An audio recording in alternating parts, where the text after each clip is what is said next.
ತುಂಬಾ ದೂರ ಇರುತ್ತೆ. ರಾಜಕಾರಣ ಸಾಕು ಅಂತಾನೆ ಹೇಳಿದ್ದೆ. ಕಳೆದ ಚುನಾವಣೆ ಹೇಳ್ತಾ ಇದ್ದೆ, ಆದ್ರೆ ಬಿಡ್ತಿರ್ಲಿಲ್ಲ ನಮ್ಮನ್ನ. ಆದ್ರೆ ಈಗ ಒಂದು ಸ್ವಲ್ಪ ಗಟ್ಟಿ ಇರುತ್ತೆ. ಸಾಕು ಈ ರಾಜಕಾರಣ ಚುನಾವಣೆ ಬೇಡ ಅಂತ ಗಟ್ಟಿ ಇರುತ್ತೆ. ಹಾಗೆ ಹೊರಗಡೆ ಹೋಗ್ತಿದ್ದೆ. ಅಡ್ಡಾಡಿಗೂ ಆಗ್ತಿರ್ಲಿಲ್ಲ. ಅದ್ರ ಜೊತೆಗೆ ಸಾಕು ಈ ರಾಜಕಾರಣ ಸಾಕು, ಮತ್ತೆ ಯಾಕೆ ಸುಮ್ಮನೆ ನಾವು ಬೇರೆಯವ್ರು ಮಾಡ್ಲಿ, ಒಳ್ಳೆ ಜನ ಯಾರಿದ್ರು ಮಾಡ್ಲಿ ಅನ್ನುವಂತ. ಆದ್ರೆ ಅದು ಹೇಳು ಮತ್ತೆ ಯುವಕರನ್ನು ತಗೊಂಡು ಗಾಡಿ ಓಡ್ತಾ ಇದೆ. ಗೊತ್ತಿಲ್ಲ, ನನ್ನ ನಿರೀಕ್ಷೆಗೂ ಮೀರಿ, ನನ್ನ ಕಲ್ಪನೆಗೂ ಮೀರಿ 3ನೇ ಬಾರಿ ಪ್ರಧಾನಮಂತ್ರಿ ಮೋದಿ ಅವರು ಆಗಬೇಕು. ಅದರಲ್ಲಿ ಯಾವುದೇ ಕೊರತೆ ಆಗ್ತದೆ. ಒಂದೊಂದು ಸೀಟ್ ಕೂಡ ತುಂಬಾ ಇಂಪಾರ್ಟೆಂಟ್, ಒಂದೊಂದು ವೋಟ್ ಕೂಡ ತುಂಬಾ ಇಂಪಾರ್ಟೆಂಟ್. ಇಲ್ಲಿ ಎಲ್ಲ ಹಿರಿಯರು ನಡೆಸ್ತಾರೆ.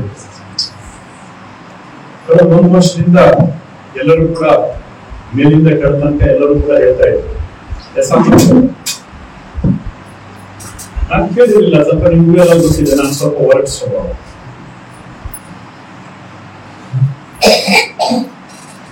ನಾನು ಕೇಳಿರಲಿಲ್ಲ, ಬೇಡ ಅಂತಂದ್ರೆ ಬೇಡ.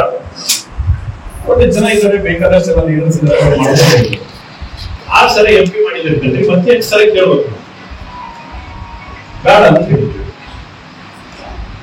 ಆದ್ರೆ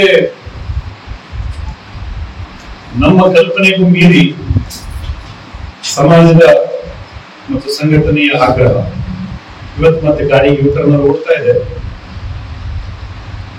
ಗೊತ್ತಿಲ್ಲ ಏನು ಹೇಗೆ ಅಂತ, ನನಗೂ ಕೂಡ ಇನ್ನೂ ಅಸ್ಪಷ್ಟತೆ.